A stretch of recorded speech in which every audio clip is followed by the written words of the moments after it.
Hello दोस्तों, प्रतिमा GS academy पे आप सभी का स्वागत है। दोस्तों, विश्व भूगोल में आज हम हवाओं पे चर्चा करेंगे। आप लोग लाइक करें, शेयर करें।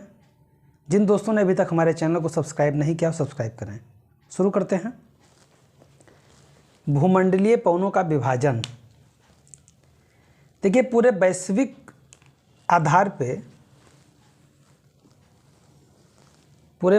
आधार पर पवनें तीन रूप में प्रभावित होती हैं। पहले रूप में तो वो पवनें होती हैं जो सामान्य पवनें या प्राथमिक पवनें कहलाती हैं या ग्रहीय पवनें कहलाती हैं। और दूसरे रूप में जो द्वितीयक पवनें कहलाती हैं, जैसे मानसून हुआ,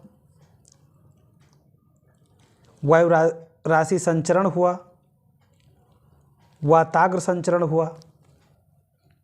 और तीसरे जो पवनें हैं उन्हें स्थानीय पवनों के नाम से जानते हैं या तृतीयक पवनों के नाम से जानते हैं। उसमें स्थल पवनें, घाटी पवनें, पर्वतीय पवनें, समुद्री पवनें आदि आते हैं। तो पहले हम देख लेते हैं कि किस तरह का कौन सा पवन कहाँ प्रभावित करता है। आपको ज्ञात होगा, तो मैंने पढ़ाया था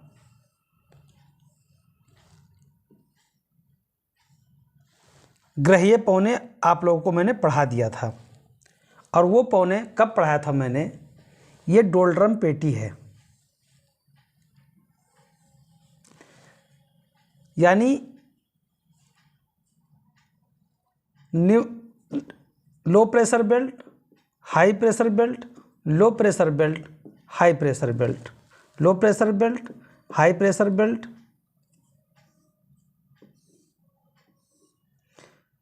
फिर लो प्रेशर बेल्ट, फिर हाई प्रेशर बेल्ट।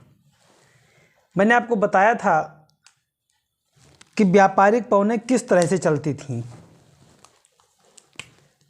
ये उष्णकटिबंधीय क्षेत्र है। उसके बाद उपोष्ण, शीतोष्ण और फिर शीतकटिबंधीय। तो यहाँ के जो हवाएं थीं, दक्षिणी गोलार्ध में ये 10 डिग्री नॉर्थ से 10 डिग्री साउथ, इस बेल्ट को कहा गया डोलड्रम, क्योंकि ये शांत पेटी है। डोलड्रम या शांत क्षेत्र। और इधर नॉर्थ, इधर साउथ, ये दक्षिणी गोलार्ध हुआ।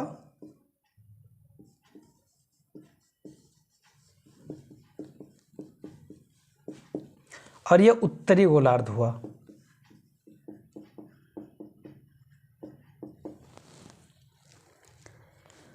दक्षिणी गोलार्ध में पवनें, जो व्यापारिक पवनें कहलाती थीं, वो दक्षिण पूर्व से उत्तर पश्चिम की तरफ चलती थीं। इनका दिशा कहीं बदलता नहीं था। और उत्तरी गोलार्ध में उत्तर पूर्व से दक्षिण पश्चिम की तरफ चलती थीं। ये मैंने आपको बताया था। ऐसे ही हाई प्रेशर बेल्ट से, यानी उपोष्ण से उपध्रुवीय की तरफ चलती थीं।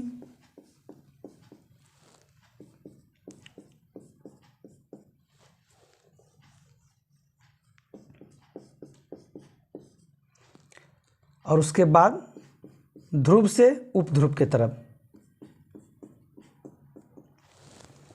यानी ये हवाएं, फिर मैंने इसमें बताया था आपको त्रिकोशिकीय संचरण। प्राथमिक संचरण के रूप में व्यापारिक पवनें हो गई।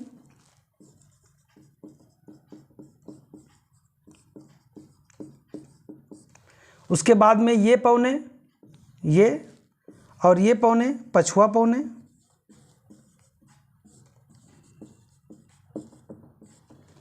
और उसके बाद में ऊपर सबसे ध्रुवीय पवनें। तो आप इसमें लिख सकते हैं व्यापारिक पवनें,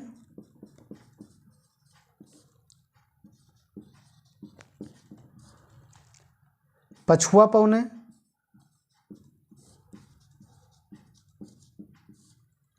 ध्रुवीय पौने,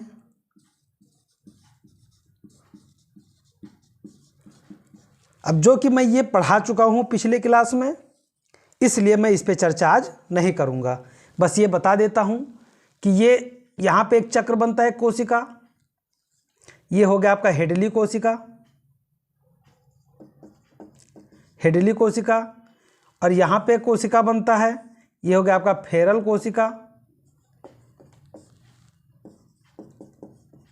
और फिर यहाँ पे बनता है तो ये हो गया आपका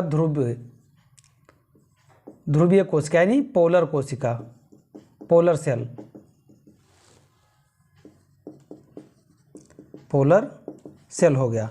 तो इस पे मैं चर्चा कर चुका हूँ, और जो कि चर्चा इस पे मैं कर चुका हूँ तो अब इस पे नहीं चर्चा करेंगे, द्वितीयक पौनों पे और तृतीयक पौनों पे हम चर्चा करेंगे। द्वितीयक पौने किस तरह से थी? द्वितीयक पौनों में मानसून आता है और वाताग्रीय संचरण के रूप में वायुराशियों का विलगन आता है। तो मानसून जैसे भारत में मानसून आता है दक्षिण पश्चिम मानसून से बोलते हैं, दक्षिण पश्चिम मानसून। इसकी दो शाखाएं होती हैं, एक इधर से जाकर के इधर बंगाल की खाड़ी में निकल जाता है, बंगाल की खाड़ी शाखा,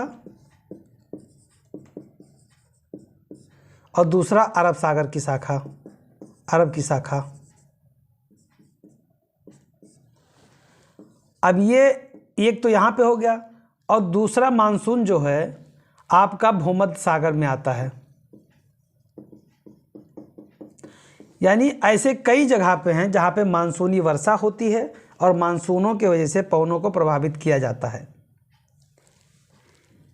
महत्वपूर्ण है वाताग्र का बनना। वाताग्र क्या है? वैसे भारत का मानसून, जब मैं भारत का भूगोल पढ़ाऊंगा तब भारत का मानसून बहुत अच्छे से मैं वहां समझाऊंगा, और इसीलिए मैं यहाँ पे रोक दे रहा हूँ। वाताग्र पे हम चर्चा कर लेते हैं।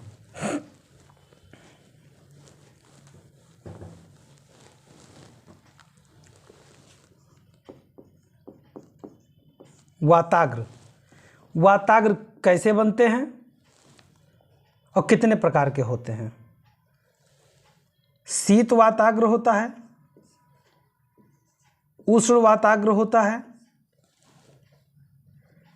यानी वाताग्र बनते कैसे हैं? दो पौने परस्पर संचरण करती हैं,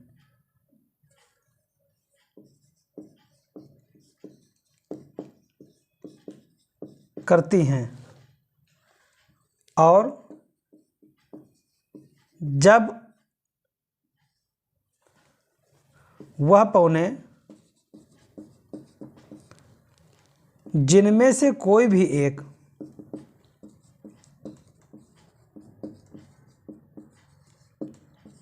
एक आक्रामक हो जाता है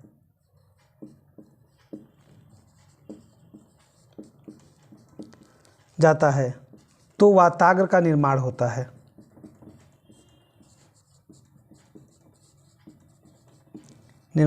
है। लेकिन ये हमेशा ध्यान रहे कि वाताग्र के निर्माण में किसी भी कीमत पर गर्म हवा ऊपर होगी और ठंडी हवा नीचे होगी, क्योंकि वाताग्र चाहे उष्ण बनेगा चाहे शीत बनेगा, लेकिन हवा का जो वैज्ञानिक पद्धति है, कोई भी चीज़ें होती हैं, गर्म चीज़ें जल्दी ऊपर उठती हैं, ठंडी चीज़ें दब जाती हैं, लेकिन जिसमें जो आक्रामक होगा उसका प्रभाव दिखेगा और उसी के रूप में शीत वाताग्र या उष्ण वाताग्र कहा जाएगा। बाकी स्थानीय, ये सब मैं भी एक एक बारी बारी से करके लिखाते हुए समझाऊंगा। स्थानीय पवनों में स्थल समीर,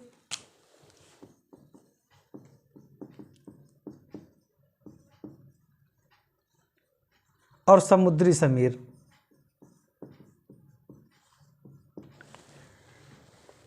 ये एक भाग है, यहाँ पे पानी है और ये स्थल है, यानी ये जल का भाग है और ये स्थल का भाग है। दिन में ये गर्म होगा और रात में, पहली स्थिति दिन की स्थिति क्या होगी कि स्थल पे ये लो प्रेशर होगा और ये हाई प्रेशर होगा। तो हवाएं कैसे चलेंगी? हवाएं चलेंगी इस तरह की, यानी हवाएं चलेंगी इधर को, तो इसे बोला जाएगा समुद्री समीर।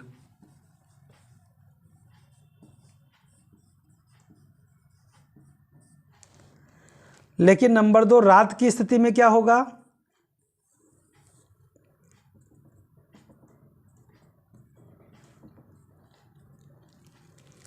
ये जल है और ये स्थल है।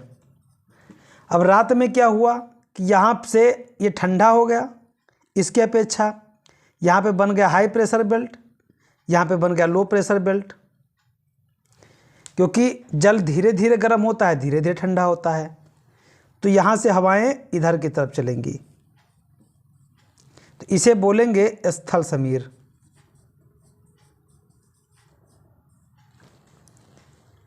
अब घाटी और पर्वतीय समीर क्या होता है?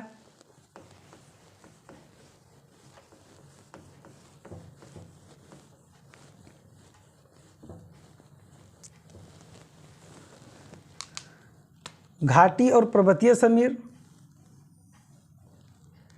ये पर्वत हैं और ये घाटी है। यहाँ पे ऊंचाई बढ़ने पे तापमान कम होता है, लेकिन दिन के समय यहाँ पे क्या हुआ? लो प्रेशर बेल्ट, और यहाँ पे क्या हुआ? High pressure belt. तो हवाएं ऐसे चलेंगी,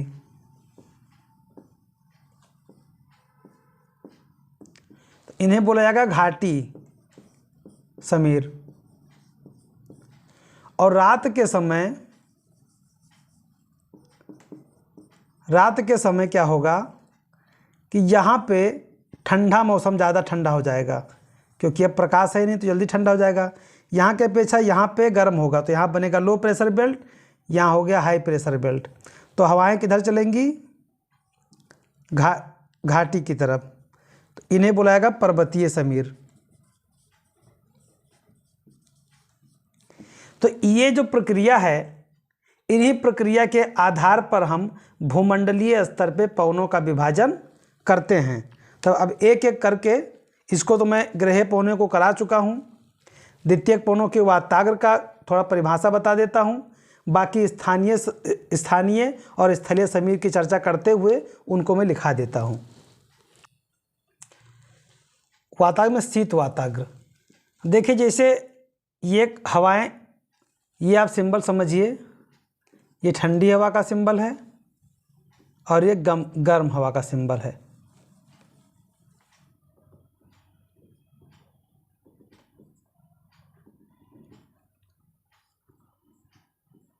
ये गर्म हवा, ये ठंडी हवा।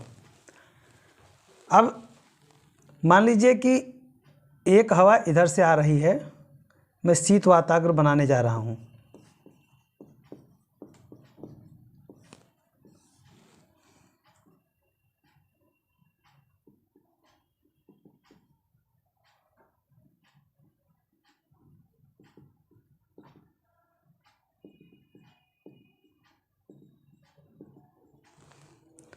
और एक गर्म हवा है।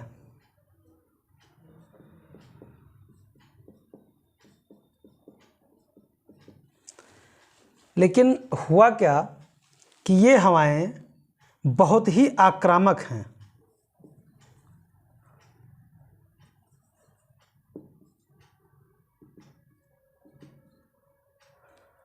और ये एकदम से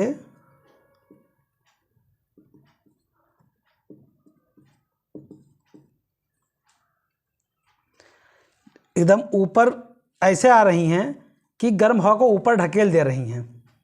और ये जो ऐसे चल रहा था वो ऐसे ऊपर चला गया और ये आकर के अपना स्थान पूरा भर लिए। कहने का मतलब है कि जो ठंडी हवाएं थीं ये अपना स्थान ले ली और गर्म हवाएं ऊपर चली गईं। तो जब ये ऊपर चली गईं और ये नीचे अपना पूरा स्थान ले ली तो यहाँ का पूरा एटमॉस्फेयर क्या हो गया, ठंडा हो गया। और यहाँ पे जब ठंडा हो गया यानी ये पूरा माहौल ठंडा हो गया। और जब ठंडा हो गया तो बादल खूब संघनित हो गए और खूब अंधेरा छा गया। क्या हो गया, अंधेरा छा गया। अब बादल क्या क्या इसकी विशेषता, फिर इसके बाद क्या क्या होगा, यहाँ पे घनघोर बादल छाएंगे। उसके बाद में खूब बादल गरजेगा, बादल गरजेगा तड़ित झंझा के साथ, तड़ित झंझा के साथ। अब क्या क्या होगा, बारिश होगा। ये पूरा बारिश कराएंगे, बारिश कराएंगे यानी बारिश होगा। साथ ही साथ ओला भी पड़ सकता है, ओला भी पड़ सकता है जिसको लोग कहते हैं बर्फ गिरना पड़ सकता है। तो शीत वाताग्र में जब ठंडी हवा आक्रामक होती है तो वह गर्म हवा को, गर्म वायु को ऊपर ढकेल देती है। अतः शीत वाताग्र का जन्म होता है। शीत वाताग्र से तापमान गिर जाता है और तड़ित झंझा के साथ गरज एवं वर्षा होता है और कभी कभी ओले भी पड़ते हैं। तो यही स्थिति बनता है, दोनों आ रहे हैं फिर ये इतना आक्रामक हो जाएगा कि ऊपर ढकेल देगा और उसके बाद में यहाँ पे बादल बनेगा। बादल बनेगा ही नहीं, संघनन की प्रक्रिया एक नॉर्मल होती है लेकिन एक इतना ज़्यादा कठिन होगा कि पूरा जितना यहाँ पे गर्म एटमॉस्फेयर था पूरा ये जो शीत वायु है इसने समेट लिया। और जब इसने समेट लिया तो बहुत घनघोर बादल तो बनेगा ही, साथ ही बिजली कड़कना, बादल गरजना, ये सब पूरा सारी प्रक्रियाएं जितना आप देखते हैं वो शीत वाताग्र के वजह से देखते हैं। और ऐसी स्थिति में बारिश खूब होगा और कभी कभी ओला भी पड़ता है। अगला है उष्ण वाताग्र। अब इसी के प्रवृत्ति में उष्ण वाताग्र भी आएगा। अब ऐसा नहीं है कि जो है उष्ण वाताग्र जो है ये शीत वायु को ऊपर फेंक देगा, ना, ऊपर नहीं फेंकेगा, ऊपर रहेगा गर्म ही। अब इसमें क्या होगा, ये आक्रामक होगा और ये जब आक्रामक होगा तब इनके ऊपर स्वयं चला जाएगा, इनको दबा देगा। ये इतना ज़्यादा हावी हो जाएगा कि इनको पता ही नहीं चलेगा और पूरा व्यवस्था यहाँ का ये अनुकूलित कर देंगे और यहाँ पे बनेगा नॉर्मल संघनन होगा। संघनन कब होता है, संघनन होता है जब सापेक्षिक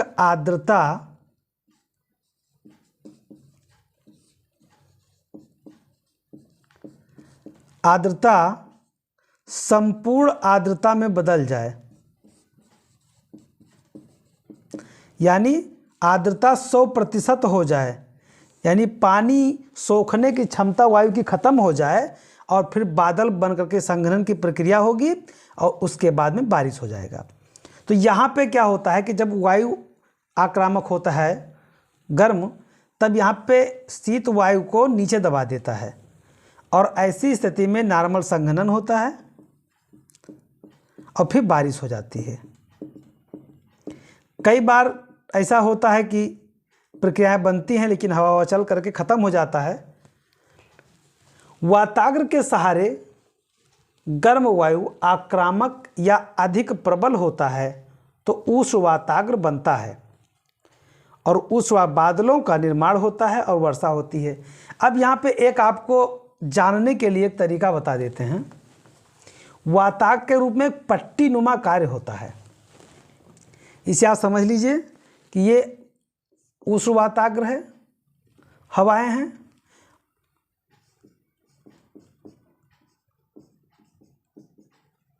और ये शीत हैं। यानी ये जो है एक पट्टी बन गई। तो इधर आपका क्या है, ये हो गया आपका शीत हवा, ये हो गया गर्म हवा। ये वाताग्र का शुरुआती दौर होता है। अब यही ऐसे बन जाएगा।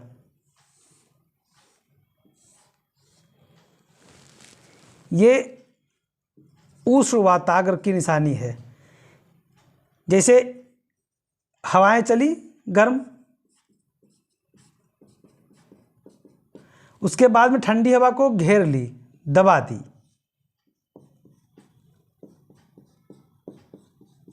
और ठंडी हवाएं अपने आप को अंदर अंदर सिमेट ली। ठंडी हवाएं पता नहीं चल पा रही कहाँ दब गई। तो ये होता है उष्ण वाताग्र। और उसके बाद में ये बनेगा शीत वाताग्र। यानी जो ठंडी हवाएं थीं इतना ज़्यादा जो है प्रबल थीं कि इन्होंने इनको ऊपर ढकेल दिया, गर्म हवाओं को ऊपर ढकेल दिया, बाकी पूरा अपने कब्जे में ठंडी हवाओं ने ले लिया। तो ये हो गया आपका शीत वाताग्र। एक पट्टी नुमा होता है, जबकि पट्टी होता नहीं है, लेकिन यहाँ पे इसे लगता है पट्टी है, बशर्ते कि ये इसको कमेंट कर। और यहीं पे क्या होता है, जब ये स्थिति हावी होती है तो ये एक चक्रवात का धारण भी करती है, शीत चक्रवात। और यहाँ पे जब उत्पत्ति होता है, यहाँ पे जब धारण करता है तो ये भी एक चक्रवात का रूप धारण कर सकता है, उस चक्रवात के रूप में, बशर्ते ये कभी कभी होता है, ये अक्सर होता है, शीत वाताग्र के रूप में ज़्यादातर होता है। समुद्री या स्थल समीर।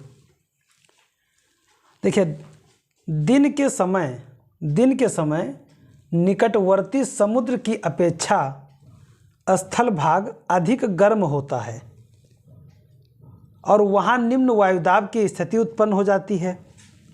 निम्न वायुदाब की स्थिति उत्पन्न हो जाती है, जबकि समुद्री भाग अपेक्षाकृत ठंडा होने के कारण वहाँ उच्च वायुदाब मिलता है। देखिए,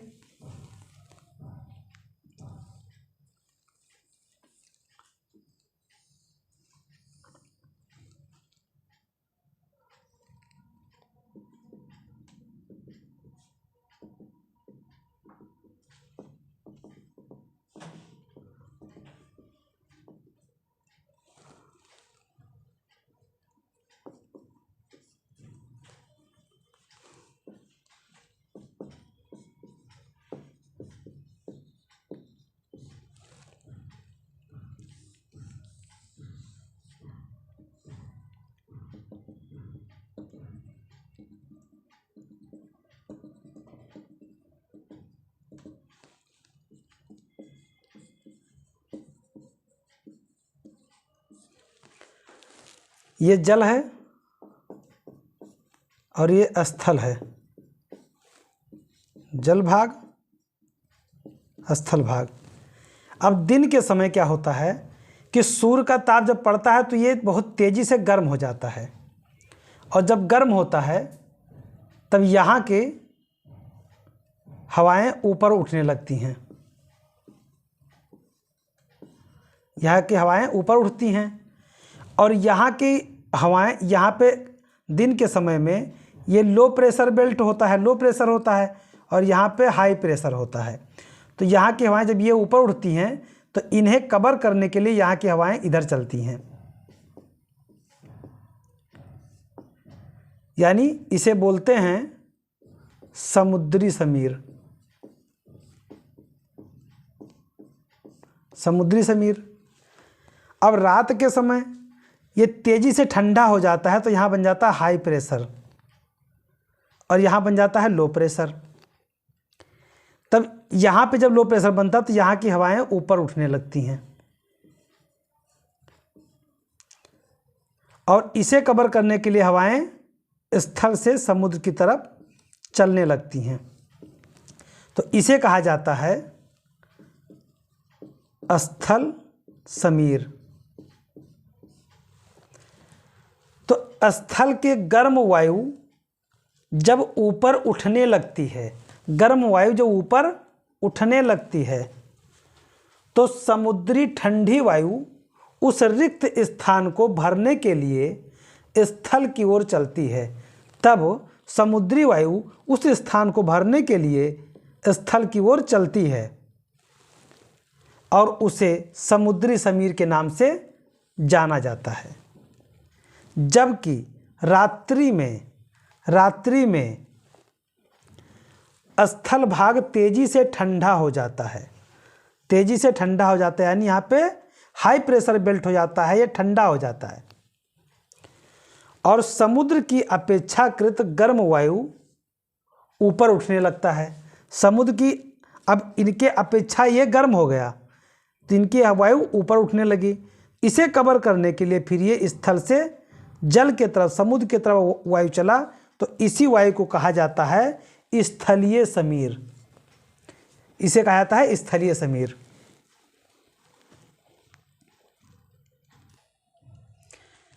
पर्वत घाटी, पर्वत समीर और घाटी समीर।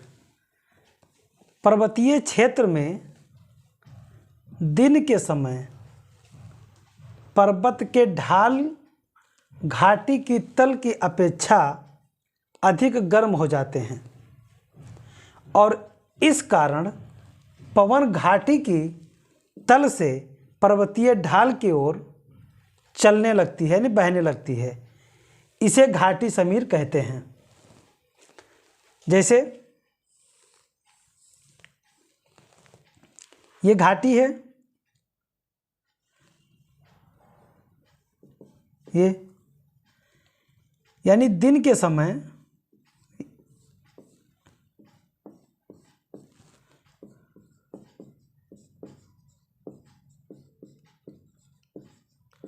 समय सूर्य का प्रकाश पड़ता है किस पे?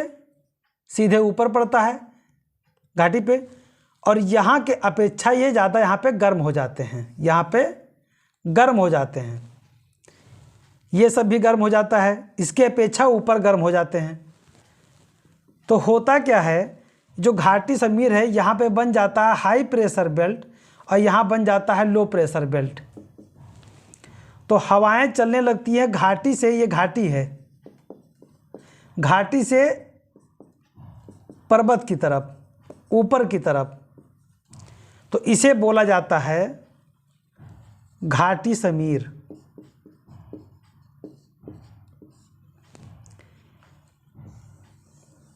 और रात्रि के समय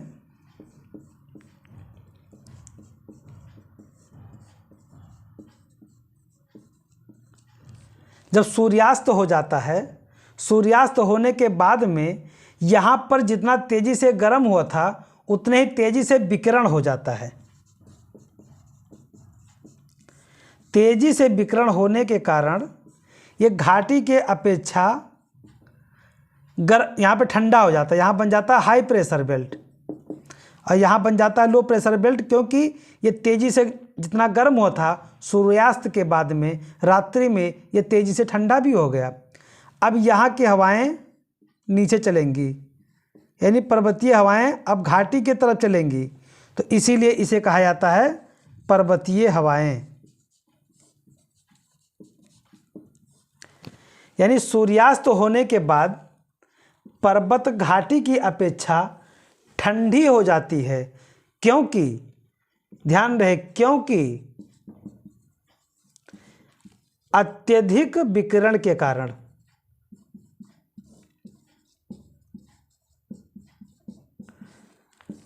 ठंडी हो जाती है, अतः पवन पर्वत की घाटी की ओर चलने लगती है। इसे ही पर्वतीय समीर के नाम से जाना जाता है। तो आपका पर्वतीय समीर, घाटी समीर, ये आपके हो गए। अब स्थानीय समीर पे हम चर्चा करेंगे। स्थानीय पौने,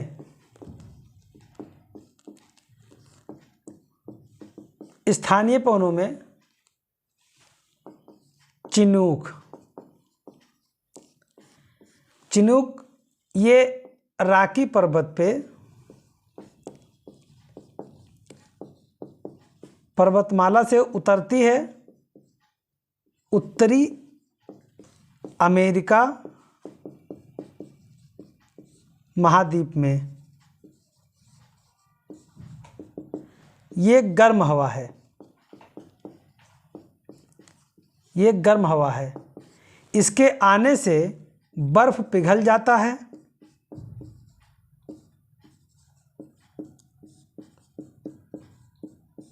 बर्फ पिघल जाता है और चारागाह के लिए जमीन खुल जाती है। घास दिखने लगता है।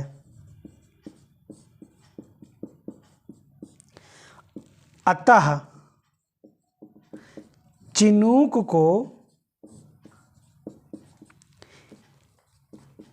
हिमभच्छी, हिमभच्छी हवा कहा जाता है।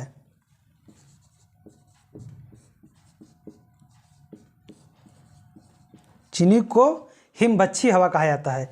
तो जो चिनूक हवा है ये गर्म हवा है, उत्तरी अमेरिका में महाद्वीप में प्रवाहित होती है, राकित पर्वतमाला से उतरती है और यह हवा जब उतरती है तब बर्फ़ पिघल जाता है, चारागाह के लिए ज़मीन मिल जाती है और घास दिखने लगता है जिससे कि पशुओं को चारा मिल जाए।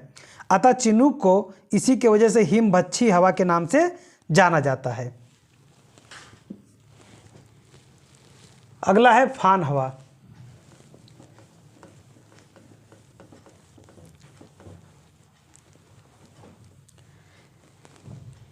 जो काम चिनूक करता है वही काम फान करता है फ्रांस में।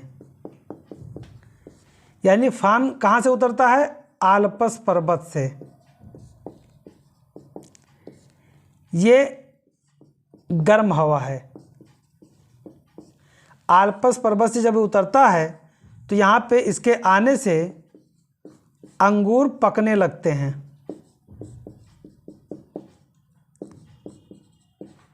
यानी अंगूर के फसल के लिए लाभदायक है, लाभदायक है और इसीलिए फान को अंगूर के लिए उपयोगी हवा के रूप में जाना जाता है। अगला है सिरोक्को।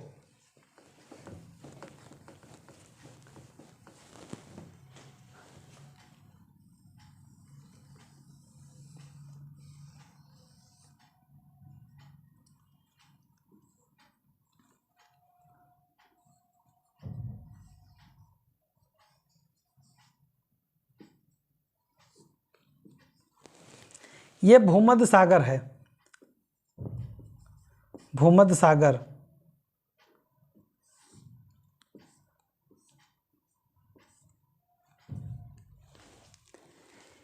जो सिरोक्को है, सिरोक्को हवा ये गर्म हवा है। अफ्रीका के उत्तरी, ये अफ्रीका महाद्वीप है आपका, इसके उत्तर में यहाँ पे कई देश हैं, इनका भी बारीक से अलग अलग नाम मैं बताने वाला हूँ। और ये इटली है आपका, इटली, ये पार्ट इटली है पूरा। तो सिरोक्को हवा यही सहारा मरुस्थल से प्रवाहित होती है। ये शुष्क हवा है, शुष्क हवा है। अब सहारा मरुस्थल से जब ये चलती है हवा यहाँ से, तो यहाँ पे लाल लाल बालू लेती है। बालू यहाँ पे काफ़ी बालू यहाँ से उठाती है क्योंकि उसमें लेटेराइट मिट्टी का ज़्यादा प्रभाव होता है, तो हल्का वो लाल होती है। तो हवा में जब शुष्क हवा होती है तो उसमें केवल धूल ही होते हैं, लेकिन जब यह पार करती है भूमध्य सागर को तब यहाँ से पानी भी ले लेती है, और यहाँ से आकर के सिराको जब यहाँ पे पहुँचती है इटली में, तो इटली में पर्वतों से टकराती है और यहाँ पे बारिश कर देती है। और जब इटली में बारिश करती है तो एक तो धूल उठाया था इसने कहाँ से, सहारा मरुस्थल से, धूल उठाया था सहारा मरुस्थल से, और यहाँ से भूमध्य सागर से उठाया था पानी, और बारिश किया इटली में। तो यहाँ पे धूल सहित लाल बारिश हुआ, लाल बारिश हुआ। इसीलिए सिराको को इटली में रक्त वर्षा करने वाली हवा के नाम से जाना जाता है। यानी इसी सिराको को रक्त वर्षा करने वाली हवा के नाम से जाना जाता है। अब रक्त वर्षा, क्योंकि वहाँ पे क्या होता है, बालू जब ज़मीन पे गिरता है तो पूरा लाल हो जाता है, तो लगता है जैसे खून गिरा हो, तो इसीलिए इसको रक्त वर्षा वाली हवा के नाम से जाना जाता है। लेकिन ये रक्त वर्षा खून नहीं बरसाती है, यहाँ पे शुष्क होता है, तो यहाँ से वो उठाती है हवा, तो यहाँ से धूल उठा लेती है, आगे भूमध्य सागर से पानी ले लेती है और इटली में बारिश कर देती है। तो सिरक्को को रक्त वर्षा करने वाली हवा के नाम से जानते हैं। अब यही सिरक्को हवा जो है, जो यहाँ पे अन्य देशों में बहती है, एक तो शाखा इधर चली गई, बाकी ये मिस्र हुआ, लीबिया, ट्यूनेशिया, यहाँ पे इनको अलग अलग नाम से जानते हैं। तो इसी सिरक्को को ट्यूनेशिया में जानते हैं चिली के नाम से, ट्यूनेशिया में चिली के नाम से, लीबिया में गिबली के नाम से, और मिस्र में खमसिन के नाम से जानते हैं, मिस्र में खमसिन के नाम से। यानी इसी सिरक्को को हम जानते हैं चिली, गिबली और खमसिन। चिली ट्यूनेशिया में कहते हैं, ट्यूनेशिया आपका सबसे उत्तर में यहाँ पे अफ्रीका महाद्वीप में, गिबली लीबिया में कहते हैं, लीबिया आपका मिस्र के बगल में है, और खमसिन मिस्र में कहते हैं, तो मिस्र आपका यहाँ पे है। यानी सिरक्को जो हवा है ये गर्म हवा है, इसको स्थानीय नाम ट्यूनेशिया में चिली, लीबिया में गिबली, मिस्र में खमसिन के नाम से जानते हैं, और साथ ही साथ सिरक्को को इटली में लाल बारिश करने के कारण रक्त वर्षा के नाम से भी जानते हैं। हरमट्टन, हरमट्टन हवा ये भी सहारा मरुस्थल में ही बहती है।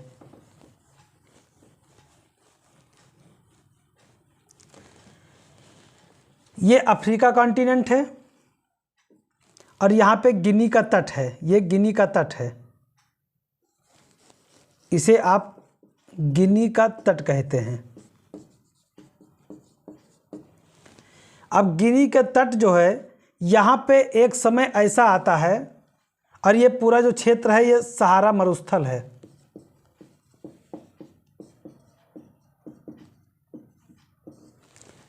अब गिनी पे जब उमस होने लगता है, खूब उमस होता है, और उमस ये असहनीय हो जाता है, असहनीय हो जाता है, लोग मरने के कगार पे पहुंचने वाले ही होते हैं कि यहाँ से सहारा मरुस्थल से एक हवा चलती है हरमट्टन, ये बहुत ही गर्म हवा है। अगर यहाँ के अपेक्षा यहाँ कोई इस हवा के बीच में आ जाए, चाड, कैमरून, यहाँ सबके पास में, तो उस इंसान की मौत हो जाए लू लगने के कारण, इतनी गर्म हवा होती है। लेकिन जैसे ही ये हवा यहाँ पहुँचती है तो जितना उमस यानी जितना यहाँ आर्द्रता होती है उसे सोख लेती है, और यहाँ पे मौसम सुहाना कर देती है।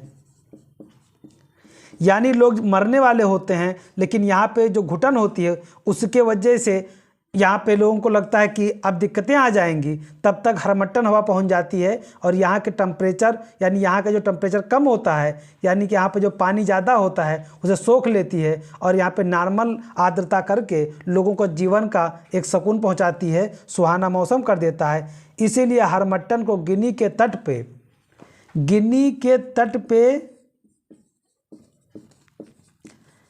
पर इसे डॉक्टर हवा के नाम से जानते हैं, डॉक्टर हवा के नाम से जानते हैं।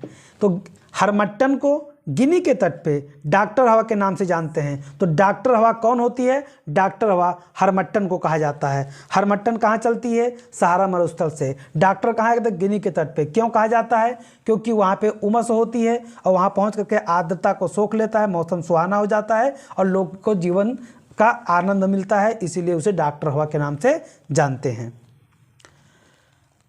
ठंडी हवाओं पे चर्चा मैं भी बाद में करूंगा। ब्रिक फिल्डर,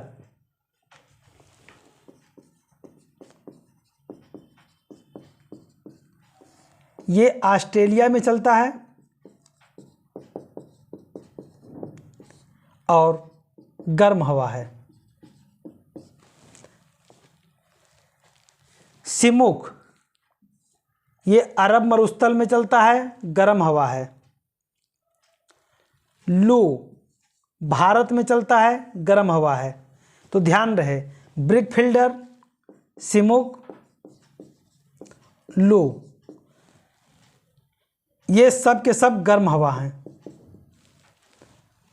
सामल, ये फारस की खाड़ी में चलता है, गर्म हवा है। नार्वेस्टर, ये जो ब्रिक फिल्डर ऑस्ट्रेलिया में चलता है, इसी का रूप है नार्वेस्टर, न्यूजीलैंड में चलता है, ये भी गर्म हवा है। सांता आना, यूएसए में चलता है, गर्म हवा है। यामो, जापान में गर्म हवा है। जोंडा, अर्जेंटीना में गर्म हवा है। बिलीवाव, अलास्का में गर्म हवा है। अब हम एक है काराबुरान, तारिम बेसिन, चाइना के आसपास में तो चलता है, गर्म हवा है। अब ठंडी हवाओं को देख लेते हैं। ठंडी हवा मिस्टल, ये फ्रांस स्पेन में चलता है, ठंडी हवा है। बोरा, एडियाटिक सागर में ठंडी हवा है। ब्लिजर्ड, ठंडी हवा है। इसको मैं यहाँ पे एक सामने एक साथ लिख देता हूँ ठंडी हवा को।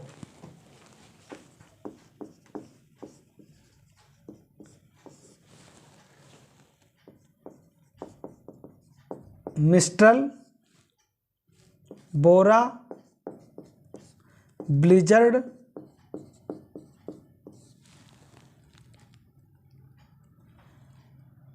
बाइज, लेवांतर,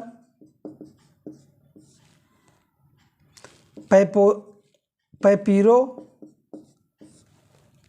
और क्योंगजेम, क्रियोगजम, ये ठंडी हवाएं, सारी की सारी ये ठंडी हवा है। मिस्टल फ्रांस और स्पेन के पास चलता है। बोरा एडियाटिक सागर में चलता है।